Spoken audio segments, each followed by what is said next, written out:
자, 오늘은 이 사도신경 중에서 지옥에 내려가셨으며 라는 신앙 고백에 대해서 말씀을 전하겠습니다. 자, 이 교리를 우리가 지옥 강화, 예수님의 지옥 강화 교리라고 부릅니다. 이 사도신경의 이 항목은 사실 성경에는 명확하게 구절이 존재하지 않기 때문에 이 교회 역사 속에서 많은 오해와 논쟁의 대상이 되어 왔습니다.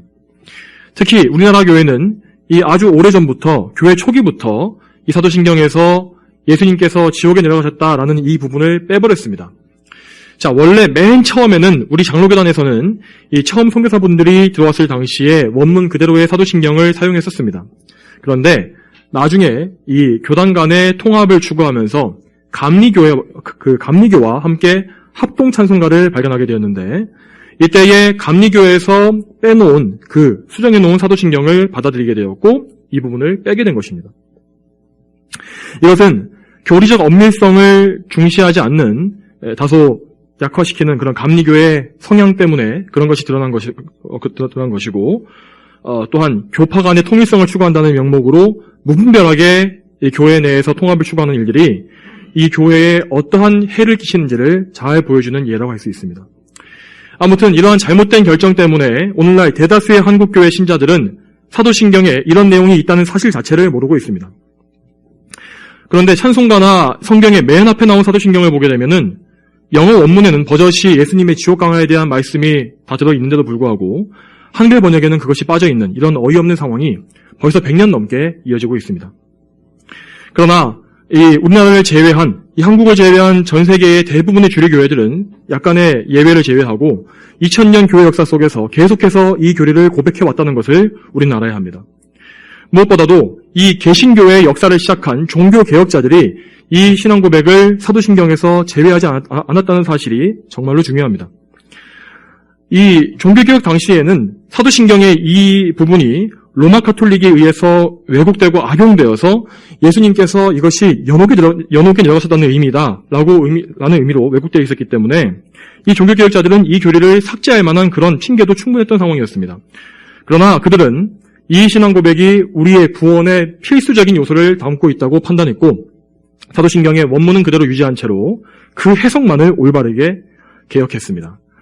자, 대표적으로 존 칼빈은 기독교 강요에서 예수님의 지옥 강화 교리를 변호하면서 이렇게 말했습니다. 만일 어떤 사람이 이 문구를 사도신경에 포함시키는 것을 꺼려한다면 이것이 얼마나 중요한 것인지는 곧 분명하게 드러나게 될 것이다. 만일 이 문구가 생략된다면 그리스도의 죽으심에 많은 유익이 상실되고 말 것이다. 또한 개혁교회의 위대한 신앙유산 중 하나인 하이델베르크 요리문답에도 이 사도신경의 이 신앙 고백에 대한 부분이 구체적으로 문답으로 나와 있는 것을 볼 수 있습니다. 그러므로 바른 신학을 추구하는 우리 장로교인들은 사도신경을 원래대로 바르게 고백해야 하고 개혁해야 할 의무가 있습니다. 오늘은 그래서 예수님께서 지옥에 내려가셨다는 이 교리가 정확히 무엇을 말하는지를 또 살펴보고, 또한 이 교리가 우리에게 어떤 유익을 주는지를 또 말씀을 전하도록 하겠습니다. 자, 먼저 예수님께서 지옥에 내려가셨다라는 말의 의미를 생각해 보겠습니다. 우리는 이 교리를 잘 이해해야 합니다. 만약 우리가 이 사도신경의 내용을 문자 그대로 이해해서 정말로 예수님께서 지옥이라는 장소에 실제로 친히 내려가셨다라고 생각하게 된다면 정말 많은 오류에 빠질 수밖에 없습니다. 앞서 말씀드렸지만은 성경 어디를 살펴보아도 예수님께서 직접 지옥에 가셨다는 말씀은 나와 있지 않습니다. 자, 이것을 문자적으로 해석하기를 좋아하는 사람들은 흔히 베드로전서 3장 19절을 근거 구절로 사용합니다. 그 구절은 이렇습니다. 주께서 또한 영으로 옥에 있는 영들에게 가셔서 선포하셨다. 자, 그들은 이제 얼핏 보면은 그렇게 보이는 이 말씀을 근거로 해서 예수님께서 돌아가신 후에, 숨을 거두신 후에 그분의 영혼이 지옥에 있는 영혼들에게 직접 가셔서 복음을 전해주셨다라고 생각합니다. 자, 또 이어지는 베드로전서 3장 20절에는 이렇게 나와 있습니다. 여기에는 이 지옥에 있는 영혼들이 노아가 방주를 짓기 전에 살았던 자들이다 라고 나와 있는데, 자, 그들은 노아 이전에 살았기 때문에 복음을 들어보지 못했고, 그래서 예수님께서 그들에게 다시 한번 기회를 주신 것이다 라고 해석하는 것입니다. 그러나 이 말씀은 전혀 그런 의미가 아닙니다. 이 말씀은 예수님께서 직접 지옥에 가셨다는 의미가 아니라 과거의 노아 당시에도 노아를 통해서 그 당시의 사람들에게 복음을 전파되게 하셨다는 그런 의미입니다. 그래서 지금은 지옥에 있는 그 영혼들에게도 예수님께서는 과거에 분명히 찾아가셨었다. 그들에게 복음을 들려주셨었다. 라는 의미로 우리가 알아야 하는 것입니다. 자, 예수님께서 지옥에 실제로 가신 것이 아니라는 사실을 좀 더 정확하게 하기 위해서 예수님의 인격에 대해서 좀 더 깊이 생각해 보겠습니다. 자, 우리는 이제까지 배운 바로 예수님께서 신성과 인성을 그 인격 안에 모두 가지고 계신다라고 배우지 않았습니까? 자, 그분의 인성은, 신성과 인성 중에 인성은 우리와 똑같이 육신과 영혼으로 구성되어 있음을 아셔야 합니다. 예수님께서 숨을 거두신 후에 예수님의 몸은, 육신은 무덤에 묻혀서 3일간 부활을 기다리셨습니다. 그리고 예수님의 영혼은 어디에 있었습니까? 그분의 영혼은 지옥에 가신 것이 아니라 낙원에 가셨습니다. 이 낙원이란 곳은 이 성도들의 영혼이 부활의 날을 기다리며 안식을 누리는 장소라고 성경에 기록되어 있습니다. 자, 누가복음 23장 43절에서 예수님께서 십자가에 달린 강도에게 이렇게 말씀하시지 않습니까? 내가 진정으로 내게 말하니 내가 오늘 나와 함께 낙원에 있을 것이다. 예수님께서 말씀하신 이 오늘이란 말의 원어는 문자적으로 오늘, 이 당일을 말하는 것입니다. 오늘 저녁에 네가 나와 함께 낙원에 있을 것이다 라는 말씀을 하신 것입니다. 또한 예수님께서는 마지막으로 숨을 거두실 때에도 내 영혼을 아버지의 손에 맡깁니다 라고 말씀하셨습니다. 자, 우리를 위한 속죄를 모두 다 이루신 예수님께서 그 상태에서 그분의 영혼을 아버지께 맡기셨다면 그분의 영혼이 지옥이 아니라 아버지의 품으로 가셨다는 사실이 너무나 분명하지 않습니까? 이처럼 예수님께서는 지옥에 장소적으로 직접 내려가신 것이 아닙니다. 자, 그렇다면 사도신경의 교리는 무엇을 말한 것일까요? 전통적으로 우리 개혁교회는 칼빈의 해석을 따라서 이 신앙 고백을 비유적인 표현으로 이해합니다. 자, 그것은 예수님께서 고난받으실 때 당하신 그 고통이 지옥에서 죄인들이 당하는 고통과 같은 것이었다라는 것입니다. 자, 물론 이렇게 해석하게 되면은 사도신경의 순서가 좀 맞지 않는 것이 아닌가라고 생각할 수 있을 것입니다. 왜냐하면 예수님께서 지옥의 고통을 당하신 그 시간이 예수님의 숨을 거두시기 전이 되는 것이기 때문에 이 순서가 좀 바뀌게 된다라고 생각할 수 있지 않습니까? 자, 그렇지만 사도신경이 그렇게 배열되지 않은 이유는 예수님께서 당하신 이 지옥의 고통이라는 것이 우리의 의를 이루기 위한 마지막 요소가 되기 때문이다라고 이해할 수 있을 것입니다. 자, 그러면 이제 예수님께서 실제로 고난받으시던 과정을 이 복음서에서 살펴보면서 그분께서 당하신 지옥의 고통이 가진 의미를 좀 더 깊이 알아보도록 하겠습니다. 자, 예수님께서 당하신 지옥의 고통은 겟세마네 동산의 기도에서부터 시작되었습니다. 예수님께서는 한밤중에 이 동산에 오르셔서 새벽까지 밤새도록 그곳에서 기도하셨습니다. 예수님은 차가운 이 새벽에 땀이 비오듯 흐를 정도로 간절하게 기도하셨는데 그때 그분의 고통이 얼마나 심각하셨든지 피부의 모세혈관이 다 터져서 땀이 핏방울처럼 되어 떨어질 정도가 되었다고 합니다. 자, 이 기도 이전까지 예수님의 평생에 예수님께서는 기도하실 때에 항상 하나님과 친밀한 교제를 나누셨고 그때마다 기도에 즉각 응답받으셨으며 사역에 필요한 모든 능력을 성령님을 통하여 공급받으셨습니다. 물론 겟세마네 동산의 기도에서도 예수님은 끝까지 고난을 감당하실 능력을 하나님께로부터 받긴 하셨습니다. 그러나 예수님께서 드리신 기도 중에서 만일 하실 수 있다면 이 잔을 내게서 지나가게 해달라라는 이 기도는 끝내 응답받지를 못하셨습니다. 하나님께서는 예수님의 이 기도를 거절하셨고 예수님을 외면하셨습니다. 예수님께서는 결국 하나님께서 주시는 이 고난의 잔을 다 비우셔야 했고 진노의 포도주 틀을 홀로 밟으셔야 했습니다. 예수님께 지옥의 극심한 고통이 엄습해오고 있었던 것입니다. 그래서 예수님께서는 제자들에게 이렇게까지 말씀하시는 것을 볼 수 있습니다. 마태복음 26장 38절에 그때 예수께서 그들에게 말씀하시기를 내 마음이 매우 괴로워 죽을 지경이니 너희가 여기에 머무르면서 나와 함께 깨어 있어라 하시고 예수님의 마음은 이 말 그대로 괴로워 죽을 지경이 되었습니다. 그분은 이미 지옥의 고통을 받기 시작하신 것입니다. 지옥은 이처럼 극심한 마음의 괴로움을 겪는 곳입니다. 예수님께서는 하나님과의 교제를 상실하시고 또한 기도도 외면당하심으로써 지옥에서 우리 죄인들이 당하게 될 마음의 괴로움을 여기서부터 당하신 것입니다. 이후에 예수님께서는 대제사장들에게 끌려가서 수치와 모욕을 당하시고 나중에 로마 병사들에게 채찍 맞으시고 가시관을 쓰시는 등의 극심한 육체적 고통을 당하셨습니다. 또한 십자가에 손과 발이 못 박히심으로 온몸의 신경이 찢어지는 고통을 당하셨고, 십자가 위에서 심각한 갈증과 또한 호흡이 곤란한 이런 고통 등 육체적으로 당할 수 있는, 상상할 수 있는 모든 고통을 다 당하셨습니다. 자, 물론 우리가 예수님의 육체적 고통에만 너무 집중하게 되면은 십자가의 본래 의미가 희미해지는 결과가 나오는 것이 사실입니다. 그러나 우리는 예수님께서 당하신 이 육체적, 정신적인 고통 역시 지옥의 고통에 포함되어 있다는 사실을 우리는 알아야 합니다. 자, 왜 지옥의 고통에 육체적 고통이 포함되는 것일까요? 자, 회개하지 않은 죄인들도 마지막 심판 때에 몸의 부활을 경험합니다. 그들이 입게 될 몸은 성도들과는 정반대로 멸망에 들어가기 위해 예비된 수치스러운 육신이 될 것입니다. 그들은 이제 영혼과 몸이 다시 결합되어서 예수님의 최후 심판을 받게 되며 그 심판 때에 유죄로 선고받고 그 후에 영원한 지옥으로 떨어지게 되는 것입니다. 그러므로 그들은 지옥에서 몸을 가지고서 극심한 육체의 고통을 실제로 다 겪게 됩니다. 예수님께서는 원래 우리들이 지옥에서 받아야 할 끔찍한 몸의 고통도 역시 대신 다 받으신 것입니다. 그러나 무엇보다도 예수님께서 당하신 지옥의 고통 중에 가장 극심하고 가장 큰 부분은 바로 그분의 영혼의 고통이었습니다. 자, 오늘 우리가 살펴보았던 본문에 바로 그 영적 고통이 최고조에 이르렀을 때에 예수님께서 하신 말씀이 기록되어 있는 것을 볼 수 있습니다. 예수님께서는 십자가 위에 6시간 동안 매달려 계셨는데 그 중에 마지막 3시간에 영적인 고통이 집중되어 있다는 것을 우리는 발견할 수 있습니다.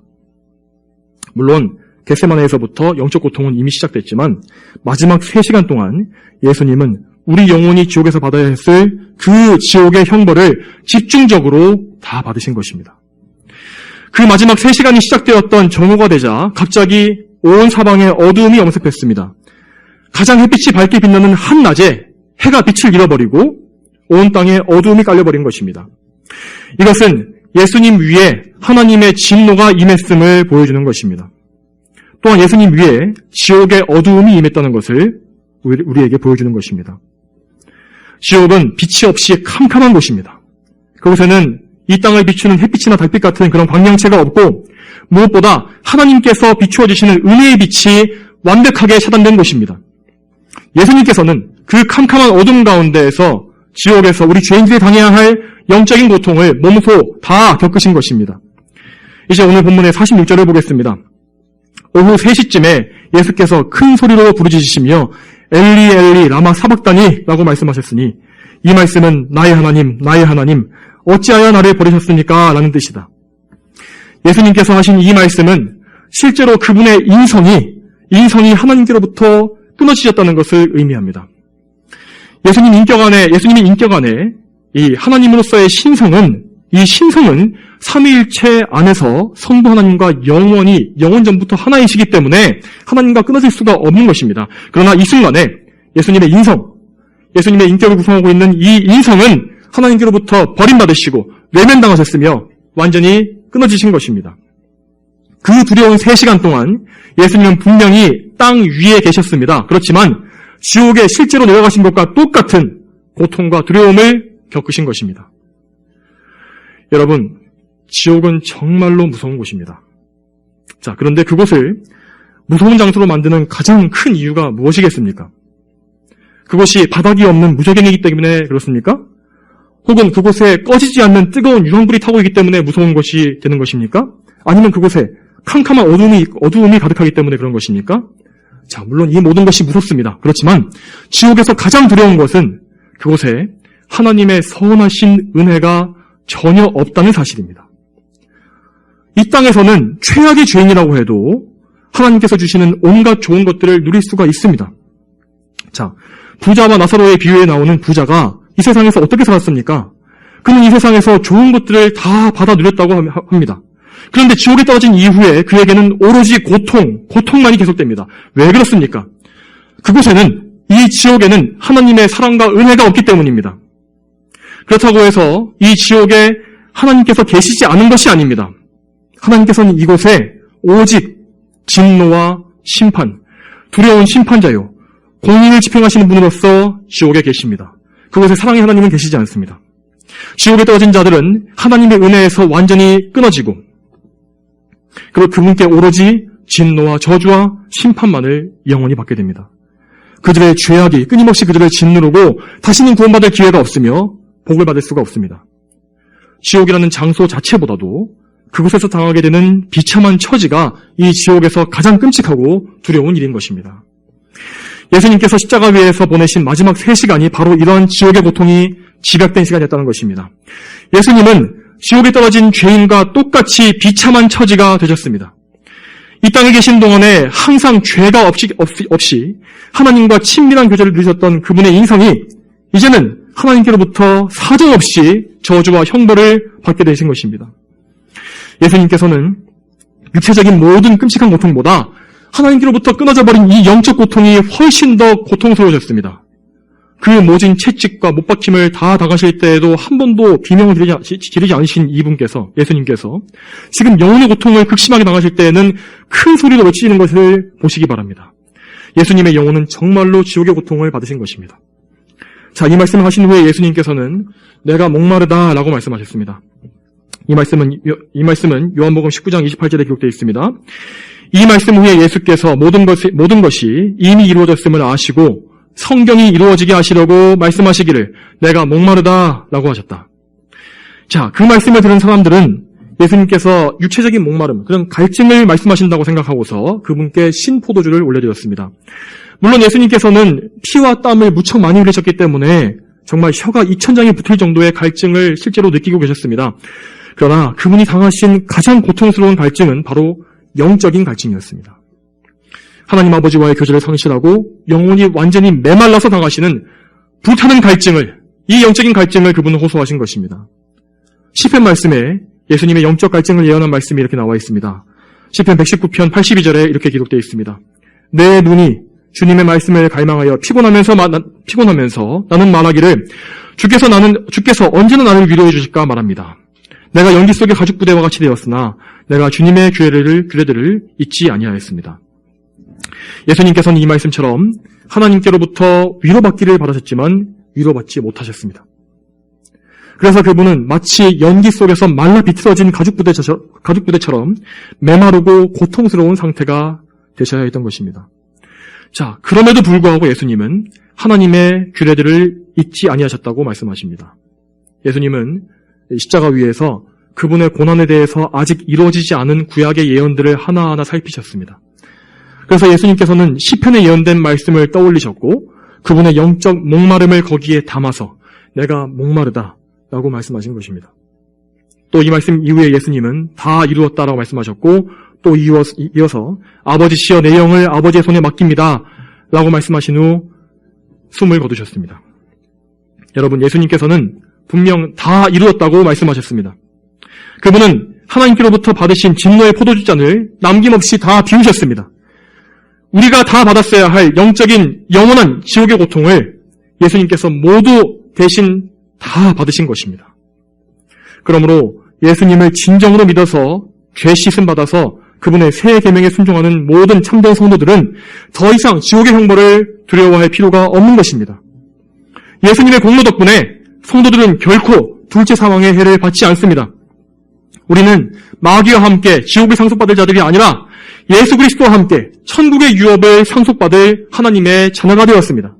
이 사실을 진실로 믿는다면 우리는 참으로 기쁘게 하나님께 순종하는 삶을 이 땅에서 살게 될 것입니다.